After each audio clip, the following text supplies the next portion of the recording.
Welcome to the Karen Kenney Show. Oh my God, you guys. Okay, so I'm still coming down from the high. I just got to be honest with you. I just had a conversation with somebody I have been dying to share with you guys for so long. And he's one of my literary heroes. He's a writer who I just admire and respect and love. And I was lucky enough to have a private conversation with him last year. But I've been wanting to talk to him and have him on the podcast. And I was just so grateful that he said yes so that I could share him with all of you. Now, some of you probably know who Steven Pressfield already is. But in case you don't, I think one of the ways that a lot of people know who he is from this book here, The War of Art. Right? But he's written 25 books, you guys. He had his first success not until he was like 52. And he wrote this book, which many of you may know as a movie called The Legend of Bagger Vance. So I'm holding up the book right now. The Legend of Bagger Vance. And it had Matt Damon in it. Shout out to the Boston boys. Had Matt Damon in it and Will Smith. And it's a powerful allegory. It's an incredible story. So this was his first novel that he got published, not until he was like 52. He's had a 50-year writing career, and he has written 25 books, 12 novels, 8 books on what I would call creative resilience, creative discipline writing, and also a memoir, and then 3 nonfiction books. I have them all here. Like I said, I'm sure you've seen or heard of many of them. The War of Art, right? The Artist's Journey, Put Your Ass Where Your Heart Wants to Be, The Authentic Swing, Turning Pro, Do the Work, right? Nobody Wants to Read Your Shit, which totally makes me laugh every time I see it, and the Daily Pressfield, okay? But his work is inspired like other incredible artists and writers like Ryan Holiday and Rich Roll, if you've heard of the Rich Roll podcast. Steven has been instrumental in helping so many creatives, so many artists, so many entrepreneurs to like buckle down and do the work and push back against what he calls capital R resistance. So in our conversation today, we talk about his new book, The Arcadian. I'm going to hold that sucker up too. We talk about his new book, The Arcadian. We talk all about resistance. We talk about resiliency. We talk about ritual. We talk about so many things that I think everybody, whether you're a writer or a creative or not, is going to find helpful and that you're going to be able to apply to your own life. He is such a fantastic person. He's wise, he's entertaining, he's lovely. And I think you're going to walk away from this, loving him is, I don't know if maybe as much as I do, but you're certainly going to get curious about him. I don't know how you couldn't. And one part of the conversation that like really stands out is we talk about this concept that he says where resistance will kill you. Resistance will kill you. And I hope just that line alone makes you curious enough to tune in to find out more about what he has to say about that. Because every single one of us has bumped up against resistance somewhere in our life, whether it's resisting having the difficult conversation, resisting having to speak your truth or use your voice, resisting sitting your ass in the chair to write that book, resisting leaving the job and really starting the business that you want to do, resisting your calling.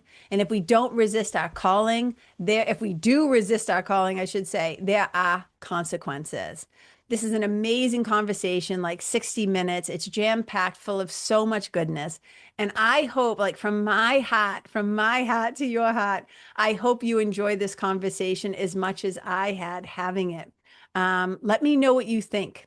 Please share this with people as well.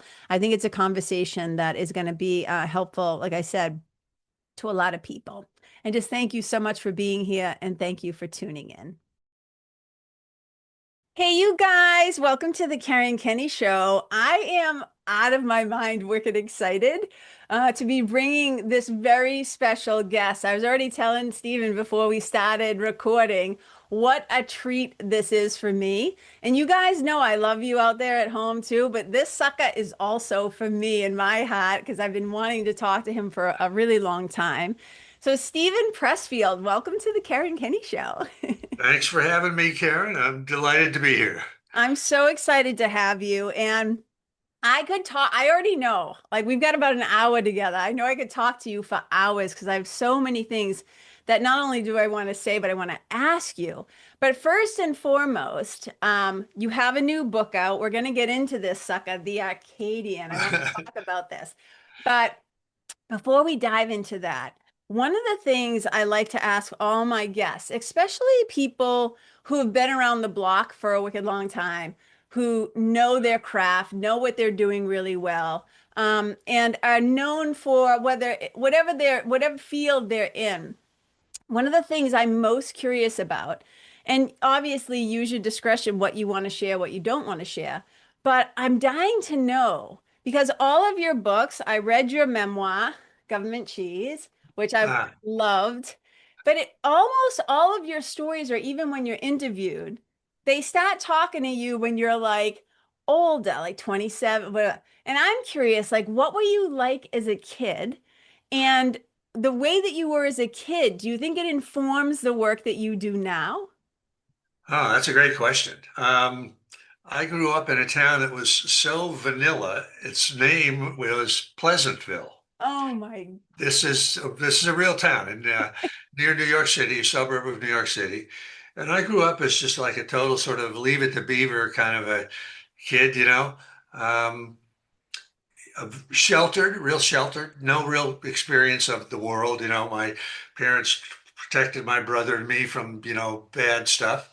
Um, and yeah, there's really nothing really out of the ordinary as in growing up, other than the fact that when I finally I got married real young and like right out of college, yeah. and then tried to write a book. The first book I tried to write one, and that imploded, and I sort of wound up, as you know, from Government Cheese, that memoir, kind of on the road and doing a lot of crazy jobs and sort of spiraling down the drain Hmm. for quite a few years. But it was all, I think, very positive, and it was sort of a reaction to as sheltered as I had been as a little kid, that I just sort of, on some level, though I wasn't deliberately trying to do this, I kind of needed to see some of the hard side of the world. And that has informed everything writing wise from then on, but not my childhood, really. I Yeah. didn't So, grow up in an orphanage. I didn't know it wasn't like a Dickensian thing or anything yeah. like that. No, not at all. Yeah. Well, I find it fascinating that you were a caddy as a child because as we know, like you worked really hard. I mean, you didn't like correct me if I get any of this wrong, Uh-huh. but so I've read so much of your stuff and I hope I keep all the facts straight. But um you basically didn't get your first novel published until you were like 52, right? Is that Exactly. Yeah. correct? And it was Yeah. the Legend of Bagger Vance, which this is so fascinating. So, okay, I've been a yoga teacher since like 1999. So, of course, I'm familiar with the Bhagavad Gita, right? This film comes out and I see the movie first. Okay. I used to also live in LA and like, so I went from basically Uh-huh. like Boston, Mass to LA back. Now I'm in New Hampshire. But I remember the film. Of course, Matt Damon was in it, all the things. And Matt Damon is one of my favorite guys. And so, but I remember watching the movie and being like, this reminds me of Arjuna's battle when he's Uh-huh. resisting his call. Because I was like, I knew I'd read the Bhagavad Gita and I thought it was fascinating. And then, I got the book and stuff. But I just think it's amazing that you were a caddy as a child, but then your first big hit had to do with golfing. You must have drawn from your experiences when you were a kid and what you saw in some ways. Yes, no? Yeah, definitely. I mean, back in those days, before there was such a thing as golf carts, Yeah. you know, everybody that played golf walked, and they had to, somebody carried their bag for them. And it was, if you were like, I started when I was 11, Wow. and so did everybody else that Hmm. did this back in those days. Yeah. It was a great way if you were a little kid to make money. Um, because you could just walk on and do it. Um, So yeah, I kind of fell in love with the Bhagavad Gita, Hmm. which is the story of the great warrior Arjuna, who received spiritual instruction from his charioteer. Hmm. So I thought, who is Krishna, in other Yeah. words, God in human form, as you know. Hmm. So I thought one day, why not do a story where instead of a troubled warrior, it's a troubled golf champion, and instead of his charioteer, it's his caddy. Because I love the idea that when God appears in human form on earth, he doesn't appear as a king or a wealth, he appears Exactly. as a servant. Right? Yes. Like Jesus was a man of sorrows, right? Yes. So I thought, the charioteer is a servant of the warrior. But yet he happens to be God. So I love that idea. And so I'm a big believer in stealing ideas, Hmm. as long as you put a little twist on them. Yeah. So it's great that you got that, Karen, because most people didn't. In fact, not 1 in 100 saw that Bagger Vance came from the Bhagavad Gita. Well, I thought it was just brilliant. And when you're saying I love the idea, I was like, I loved it, Steve. I loved it too, Steve. So I'm so glad that you actually wrote it. It's like so fantastic. And it's amazing to me that you've had a 50-year writing career, 25 books. That's like so wild. And I have it here. Like, so you've written like 12 novels. You're known for your like gripping historical military fiction. I mean, some of your books are even, I don't know if I want to say required reading, but definitely encouraged reading for people in the military. Because weren't you in the Marines? You were a Marine, Yeah, correct? yeah. Yeah, Yeah. and so you've had 12 novels. You've had 8 books on what I would say either writing or creative discipline. You have your memoir, and then you have 3 nonfiction books, which I also read, right? The Knowledge. I thought this was so fantastic. Um, but these books about because this is what, like, when you look back here, like Olive Ryan Holiday's books back there, I got a Uh-huh. Rich Roll's book, all your Uh, buddies, right? But Uh-huh. you have influenced so many writers, myself included, so many creatives. You're well known for talking about resistance.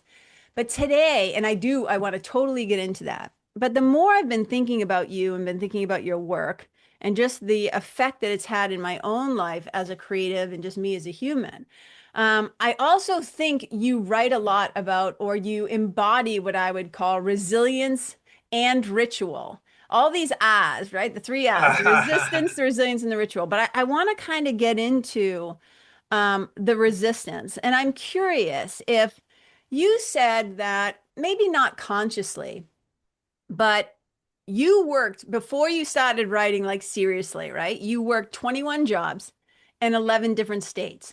You were like a school teacher, you drove tractor trailers. I come from a truck driver. I'm a blue collar kid. I come from a truck driver family, Uh-huh. right? You worked offshore rigs. You picked fruit with migrant workers or as a migrant worker. You find then eventually get into copywriting and all of that stuff. But there are times when you lived in your van. There are times when you like lived in this abandoned house in the woods, right? Do you think that um do you think that these diversions, these jobs before you were writing, do you think that was resistance in action in your own life? Yes. It was more than that, I think, looking back on it. Of course, at the time, you're so immersed in it, you have no idea what you're doing. Sure. But I for sure the what preceded that period of my life Yes. was trying to write a novel Hmm. and kind of having it crash and burn. So I was like running away from the idea of writing. I thought, this is terrible. It's only going to drive me insane if I keep doing this. So, I sort of fell out of the bottom of the middle class and into the working class and kind of lived there for quite a while. So I was definitely running away from writing. And that period ended for me when I started writing again. At the same time, I think it was a really fertile period for me Mm. as, you know, solid gold all the way through, even though I was miserable most of the time. Uh, it's stuff that you you call on the soul level every day since then, you know? So it's, I think it's a standard thing. A lot of people have this in their lives, that kind of a time in the wilderness, so to speak, Yes. Um, Yes. and that was it for me. It is a time in the wilderness. That's like very much that hero's journey arc, right? When you're Yeah, just like exactly. lost in the woods, Yeah. you're lost in the wilderness. But it seems like there's like these two pivotal moments. Like the first one is I think you wrote like a whole book, and then at the very end, you like blew it up, and it blew up your marriage, and it blew like you just didn't finish it. You wouldn't finish it. And there was like that scene when you totally take yourself out at the knees, right? Resistance so at work. And then you have the other scene when you sit down, you sit your ass down, right? And at the typewriter and you hammer it out. And I love how you describe that. You were saying that even the sound that a manual typewriter makes is violent, right? Like, and you were like hammering it out. And you found yourself, you finally finished like writing something, whether it was a page or whatever. And you said, then you get up and you go to do the dishes. And as you're washing the dishes, like you felt yourself change, like your mood had shifted. You find yourself whistling. And it's like, so that resistance was like this, like you kind of called that series of time like a blue collar hell that you were in, like this really intense time. And then there's this decision or whatever went on inside of you, you just sat your ass down and did it and typed. And then you're changed, like you're resurrected in that moment. Like that's a really big thing. Well, first, Karen, thank you you are like a real, I'm sort of embarrassed because you're such a student of all of this stuff and how you remember, it's like, you know my life better than I do. Oh, come on. But, but very definitely that moment that's described in The War of Art, in my book, The War of Art, where I did, finally got the typewriter out again after running away from it for about 7 years. And that was one of those mysterious moments in life, where the goddess kind of smiles on you, and you realize, I've found something that works. Okay. So you were saying that that pivotal moment when you sat down after like 7 years of not writing or resisting or whatever, that it's that moment when like you find something, you find that thing that is working for you. And one of the things that I find so fascinating about this, and you said several things, which I'm going to come back to, is I want to kind of talk about this whole thing about resilience, about resistance, because this is what, so you guys, writers at home, anybody who's a writer, a creative, I'm married to a professional musician. That's what he does for his gig. So I'm married to one too. All of these books here, all right, are so fantastic. This was the one that like sold over 500,000 copies, The War of Art. With my accent, I apologize. But it's The War of Art. break through the blocks and win your inner creative battles. But all of these books, you guys, and I'll link them all and tell you all about them. We're going to talk about maybe a couple of them.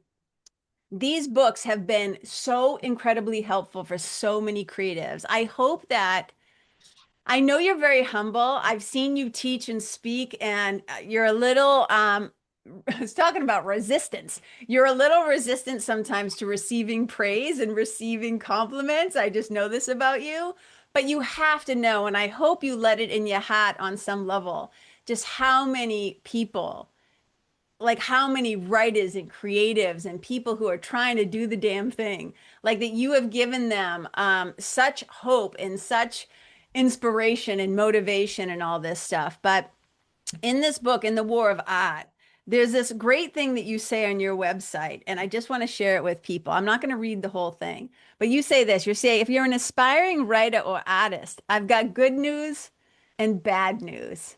First, the bad news. One, there's an enemy. Oh, I'll never forget the first time I read that. Two, you are the enemy. Three, resistance will kill you. So let's start with the bad news, Stephen. Let's dive into this whole thing about resistance because I know that I have experienced it at such a deep level in my life. Your power grid is kind of like the Malibu power. Oh, here we go. Yeah. Okay, we're back. Yeah. So I was saying that Did you hear me talking about the bad You were news? saying you add the enemy. Yeah, yeah. You are the enemy. And then number three, and this is a very serious thing to say, you say resistance will kill you. So can you talk about, I know what you mean by it, but for the listeners or maybe somebody who hasn't come across your work before, tell us a little bit about resistance. Tell us about this enemy that lives within us, that we are somehow the enemy, and then how this thing will kill us if we're not careful. There definitely is a diabolical negative force Yeah. in the world that nobody tells you about in school. Nobody prepares you for this. But when you sit down to the blank page of the blank canvas, or when you buy a treadmill and bring it home and find you never get on it, there is a negative force. The playing field is not level. The blank page is absolutely hostile to you. It's not neutral. And this force I call resistance because for me, when I sit down at the keyboard, it kind of radiates off the keyboard this negative force trying to distract us, trying to tell us we're not good enough. The same voices in all of our head, everybody's head. Mm-hmm. And but the crazy part about this is this force of resistance doesn't just want to stop you from doing your work. It wants to kill you. It wants to, and by that I mean almost. I don't want to overgeneralize, but when you find somebody that is a full-blown alcoholic or some kind of a drug abuser or any kind of vice, an addiction to drama in your life or, abuse of others or yourself, Yeah. almost always, in my opinion, it comes from not following a creative Impulse. imperative that's inside you. Mm-hmm. And that's what I mean why it'll kill you. It'll turn you into a drunk. It'll turn you into a child abuser. It'll turn you into somebody that's so depressed or alienated or whatever that they can't get out of bed in the morning. It'll finish you off. And if we look around at our friends and high school we went to high school with, you can see that there are casualties, I agree. along the way, and it's a lot. And I think if you get into the deep psychological inner stuff, a lot of times I think it comes from not following whatever call we have within us, a creative call, which doesn't have to be the arts. It can be a lot of other things. It can be ways of helping other people. It can be being the kind of pillar of a family that holds a family together and, that kind of thing. Um, so anyway, I really do think that this force is not to be trifled with, and we have to be aware of it. And most people are not. I certainly wasn't for years and years. But once I sort of gave a name to it, resistance with a capital R, in Yeah. my own mind, uh, and recognized that there was an enemy that I had to fight every single day. Sort of, you have to slay the dragon every morning, anew Mm-hmm. every morning. Um, that that helped turn a corner for me and kind of got me on a path of discipline and of hard work that has saved me. I double amen hands, I always say. I could not love this enough, and I 100% agree. And it is something that word kill is a very strong word, right? But it does. What not only does it slowly, I think death by a thousand paper cuts, right? Yeah, Not yeah, only yeah. not only does it kill us, it what it does is it robs you. It robs you of peace. It robs you of your ability to take yourself seriously. It robs you of your self-integrity. It robs you of so many things. And that is no joke when you say every single day, and part of the work that I do is as a spiritual mentor.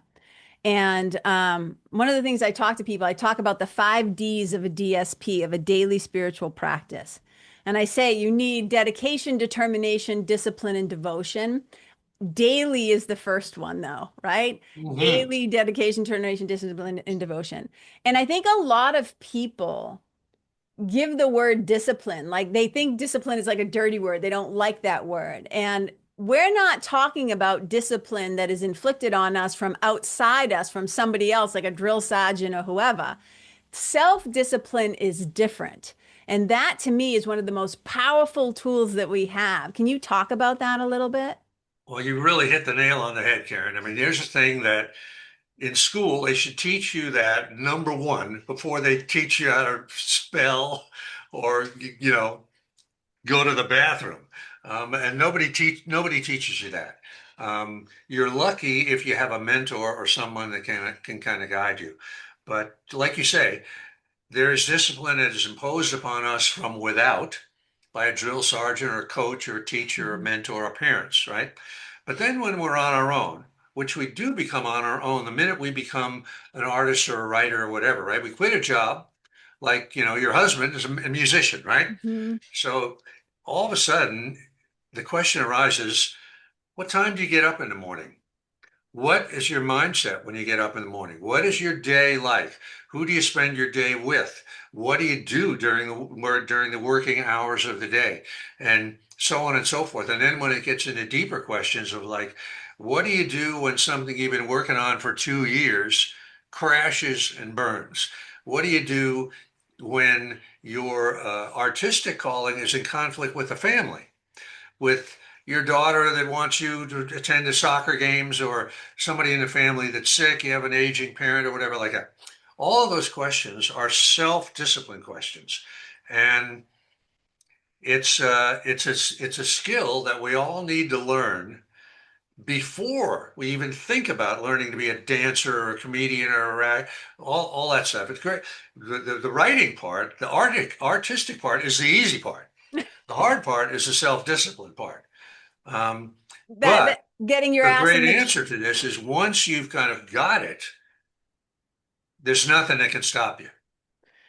Okay, this is so important because what we're talking about, these things are very linked, right? Resistance and resilience. But before we get into this part, which is like what I would call, like from your book that I love, put your ass where your heart wants to be, right? This is kind of the solution to the resistance in a way, right? Yeah, But so it's like you're talking about how um first of all, to all the listeners out there, if you listen to what Steven's saying, he's like, you're not alone in this. Like, we are all bumping up against this, whether you're an entrepreneur, whether you're a writer, whether you're a mom, whatever the thing is, we bump up against, and it's like a force field, isn't it? Doesn't it feel like it's like you said, it like radiates off the keyboard or radiates off the screen? But whatever it is, whether it's like you said you were going to go to the gym, but then you don't, what the thing that you're resisting, that you know that on the other side of it is like the real you, right? It's like the you that can like go after the dream. And you talk about how you and I had this conversation. This is like twofold. And you said it to me, but you've said it to thousands and thousands of other people, is that when the resistance is really big, in some ways, this is good news because it's like the shadow on a tree, right? The bigger the tree, the bigger the shadow this thing is going to make. So the bigger the resistance, it's usually because the dream or the book or the writing or the goal or whatever it is wicked important to you. Is that right? that's exactly right. I mean, uh,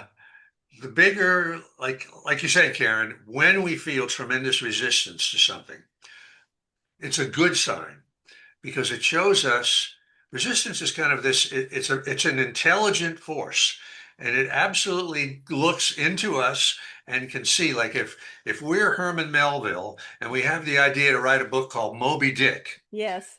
resistance knows, wow, that's a big one. You know, if this guy gets this done, boy, that's going to be great, fantastic for him. So I'm going to stop him. Resistance gears up to throw the massive wave of resistance at Herman Melville because he has this giant project, right? Same thing with us. If we have some little idea, a project we want, there's going to be a very little resistance. If we have a big idea, there's going to be big resistance. And resistance takes so many forms. I don't want to kind of digress too much, but No, please do. it it can be um, as simple as depression. We might find ourselves just getting down on ourselves. And this has happened to me many times where I'll be struggling with something for weeks, just a bad feeling. I can't get it together. And I'll say to myself, wait a minute, this is resistance. This is because I'm not working on that new thing. And the minute I start, it clears up. Other things I think we'll get sick. Resistance will take the form of making us sick. Another thing, it will get in a car accident. We'll hurt ourselves. We'll hurt ourselves at the gym. All kinds of things that you would never think have any relation to some book or dream that you have, but they absolutely do. This diabolical force knows how to stop us. And what's even more insidious is resistance will sometimes piggyback on legitimate things. Like let's say we have an older parent Yeah. that needs our help. Yeah. Resistance will grab onto that. And when we're trying to think, well, should I sit down at the piano and work on my new concerto, or should I go see mom, which is a perfectly legitimate thing, right? Mom is suffering. That's resistance. So the answer in a case like that is we have to compartmentalize. We have to learn, okay, I can go see mom and I can work on the concerto, but I can't let going to see mom stop me from doing my real work because that'll kill me. I mean, I just want everybody to take in for a moment what you just said. Because if I don't do this calling, if I don't do this thing, if I don't try to put energy, time, love, effort, into this dream, it will kill me. And I'm getting emotional again because because the last time I talked to you, we had a call last year. We talked for like a half hour. And I was telling you how I bump up against resistance, how like in every other area of my life, I get shit done. It's like I say I'm going to do it, I do it. And I've been writing this memoir for like forever, and I'm finally at the end stage of the first draft, And Good for you, thank Karen. you. I've been busting my ass, right? But I have never experienced so much resistance in my life. And I remember telling you this when we were talking, and I was saying about the DSP in my daily spiritual practice, and you said to me, it sounds to me like you want this, meaning the writing. You want this to be your daily spiritual practice. And I just burst into tears immediately. I burst into tears, and you said to me, I love that you're having this reaction because what it's telling me is like how much it really means to you. And can you say a little bit more about this? Because I think one of the things you talk about is this ritual of writing, right? And you talk about the muse and you talk about writing as a spiritual practice and it's not just ritual. So there's like kind of the spiritual element for me, but then there's also the ritual of like how you put on your work boots, your Timberlands and your lucky laces and like you're going to work, like you take it seriously. It's like you're letting the muse know I'm serious or something, but I don't want to put words in your mouth. But can you talk about how writing may be a spiritual practice or the ritual and what you mean for the listeners? I know what you mean, but what you mean by the muse and why you need to put your ass in the chair with your work boots on, why you do that invocation of the poem that you recite before you write. Can you talk about that process? Let me talk about something else and then we'll get to Yeah, that. perfect. And forgive me if we might have talked about this before, but I'll tell you a little story. I love stories. I uh, I had a neighbor a few years ago named Tom Laughlin, who was the actor and director of a couple of movies, the Billy Jack movies, which nobody has heard of now. But anyway, in his other life, he was a kind of a maverick Jungian therapist, and people would come to him with cancer, life thing, and they would come to him at the last gasp after they've tried everything else, every kind of mainstream medicine thing. And what he would do is he would ask let's say a lady came to him in the fourth stage terminal cancer. He would say to her, was there ever a dream that you had when you were a young girl that you didn't do? And let's say the lady would say something like, I wanted to be a concert pianist. I played for till I was 20 years old. Then I got married, I had kids, and I kind of set it aside.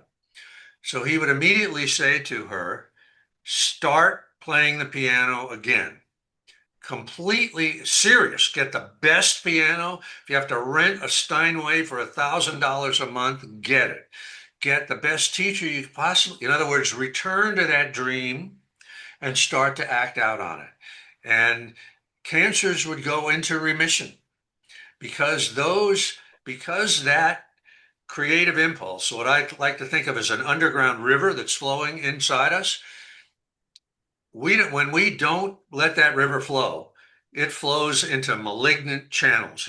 That's why I say resistance will kill you. I believe it. So, in other words, that's sort of, I'm not sure why I got off on that, but I think it's really important of how powerful this negative force is, and how, when you say, is writing a spiritual practice or art a spiritual practice? Absolutely, 100%.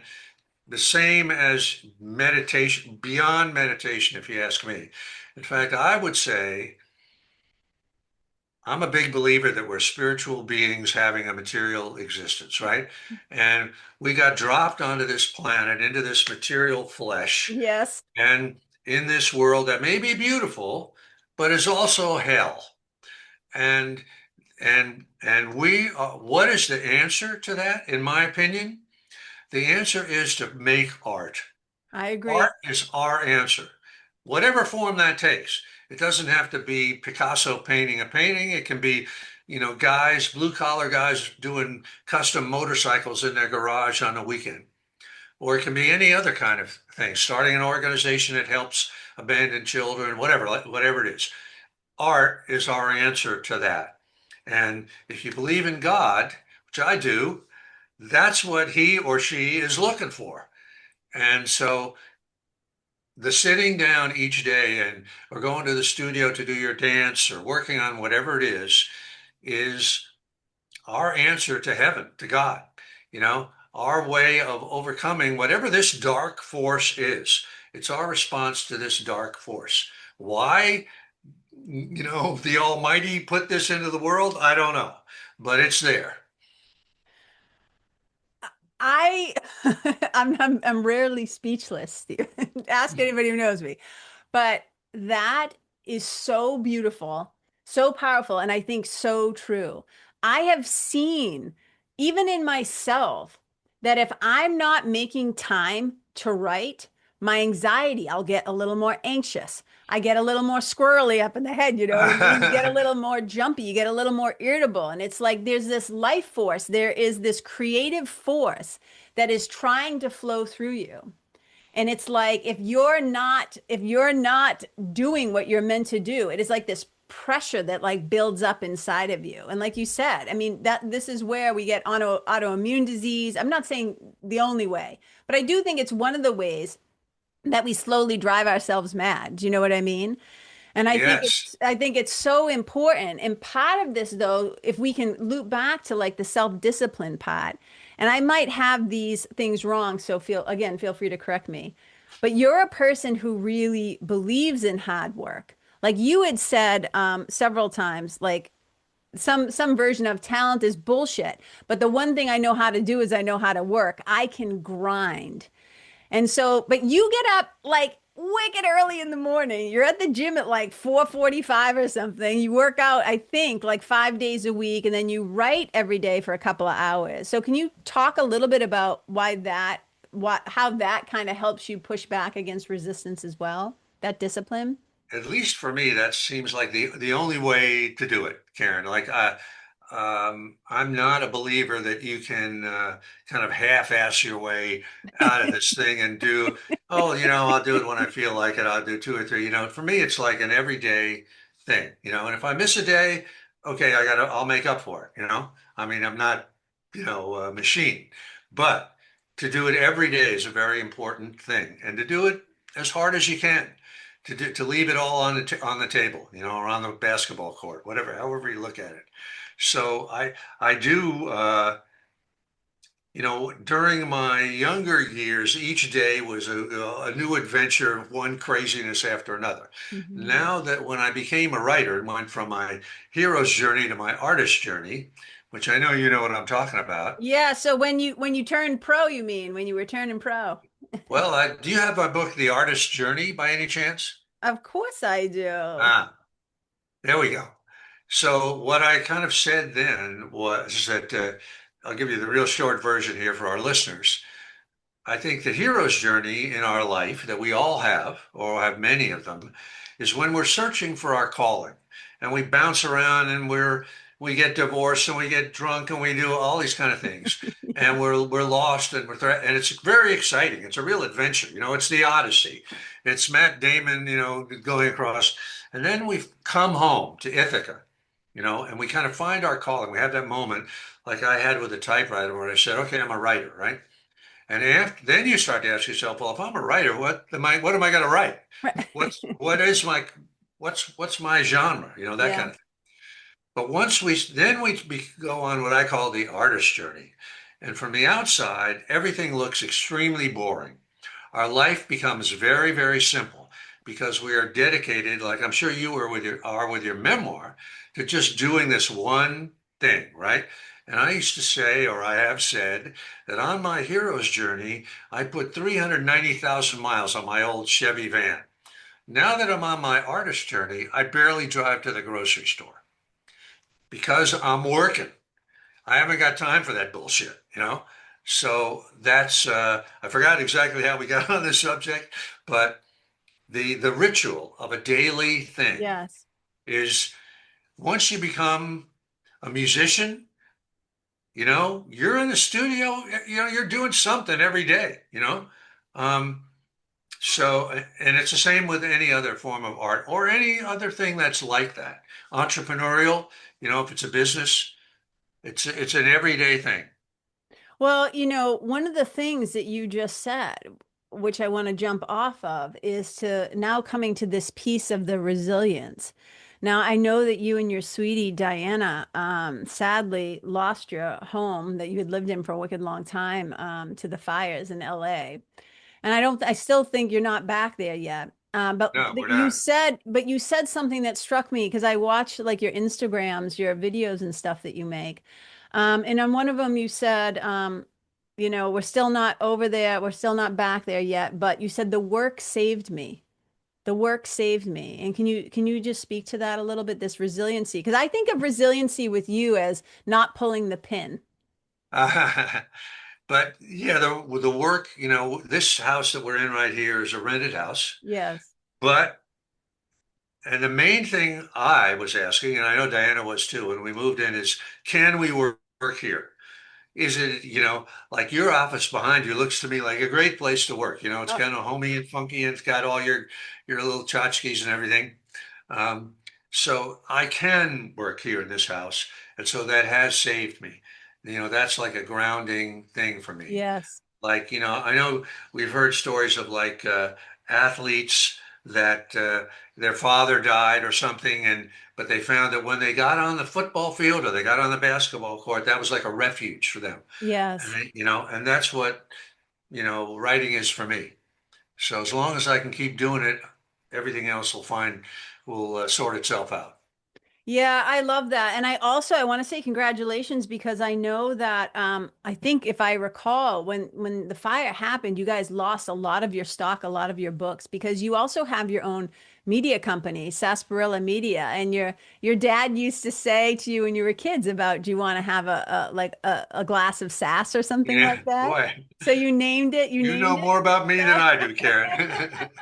Well, no, I mean, I really, I'm very curious about the people who have helped me in some way, right? Like, so, and when I show up, like, I'm serious about this. I take this seriously. I take your time seriously, um, and I'm really curious about what makes you tick and what inspires you as well. But so I know now that people can get signed copies of Government Cheese, the memoir, through Sarsaparilla. They can get signed copies of Put Your Ass Where Your Heart Wants to Be.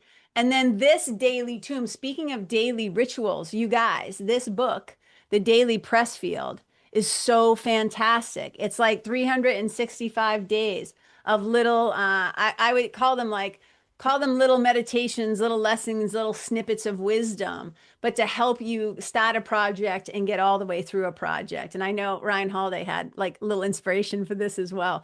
But this is so fantastic as well. And I could keep talking to you about all of this, but I would be remiss if we don't talk about this, The Arcadian, your new book. Now, something you said in an interview or on Instagram really struck me.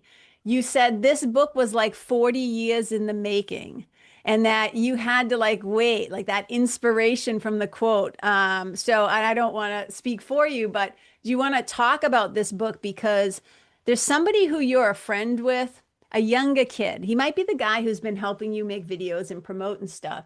And he left a beautiful and brilliant review on Amazon about this book. And it was something about like how you're well known for writing about the warrior ethos and like being a warrior and what it is. But this book and these characters, right? And I'll let you talk about them.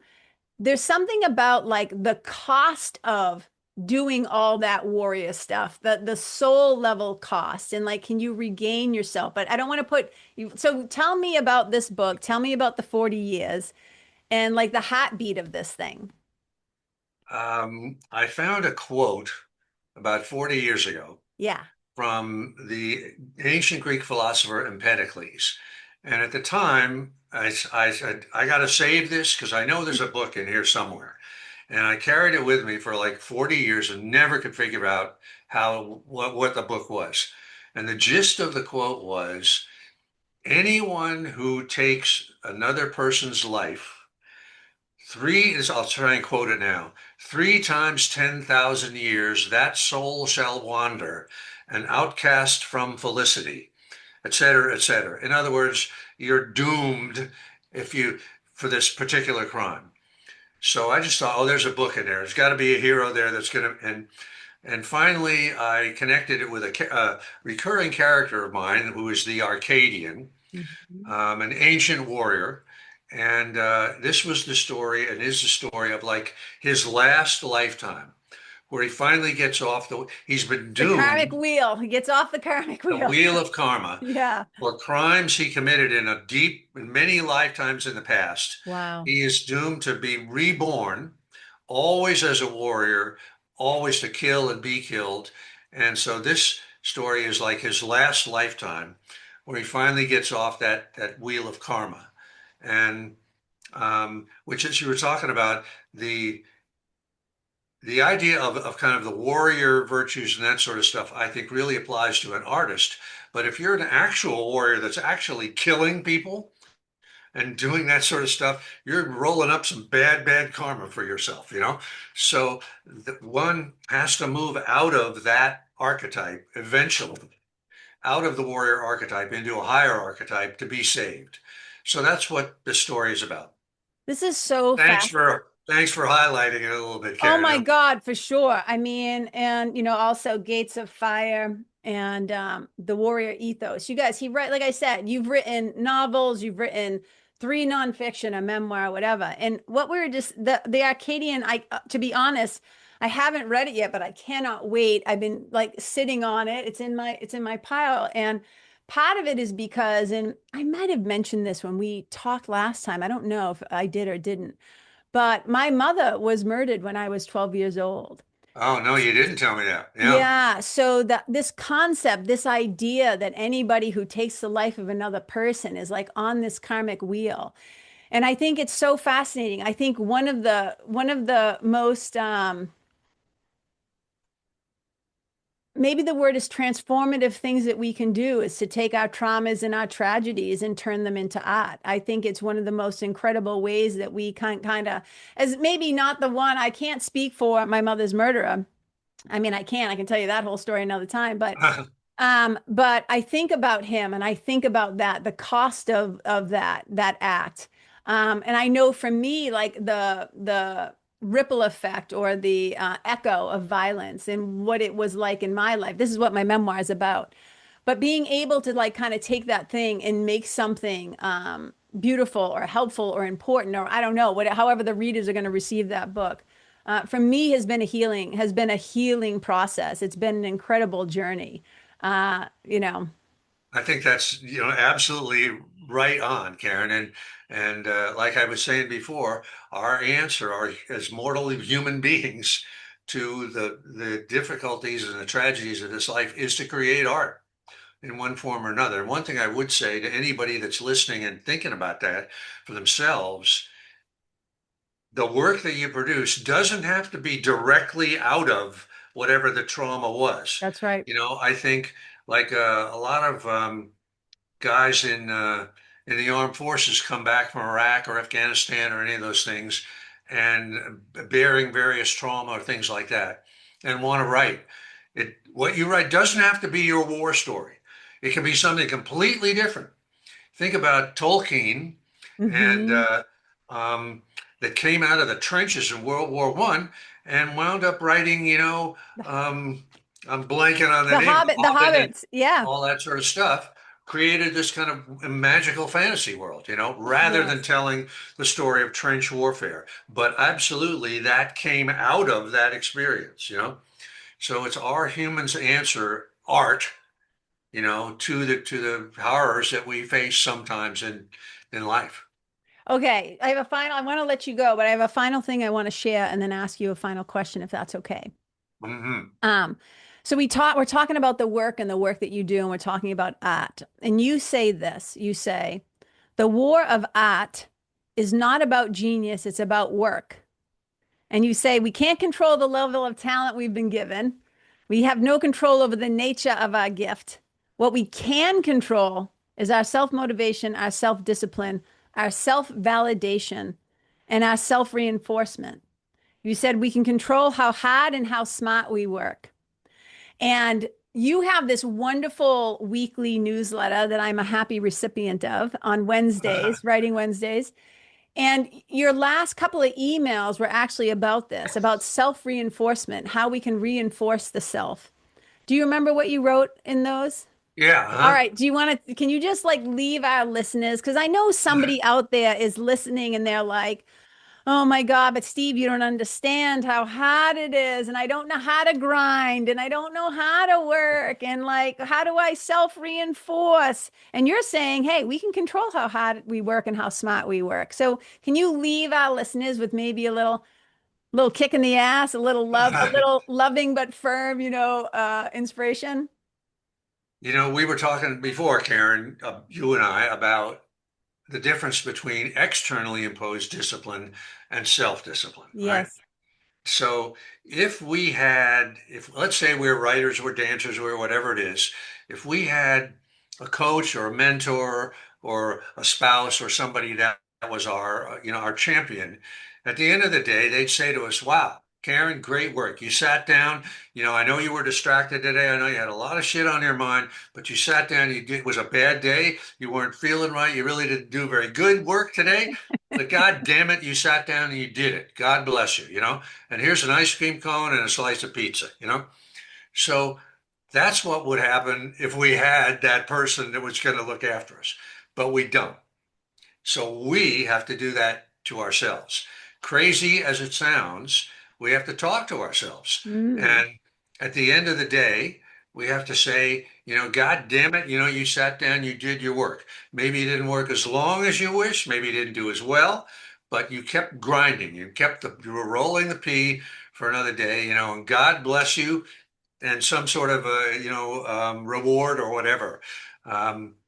So that's another skill they never teach you. It seems silly when you actually do it, but nobody else is going to do that for us, because nobody knows. That's the other thing. I'll say one last thing, Karen. It's like, no, you can say as much as you want. You know this just like I do. When you're an artist, of whatever form it is, and you achieve some kind of, you may have a great day working at the keyboard. You did something really wonderful. Nobody knows.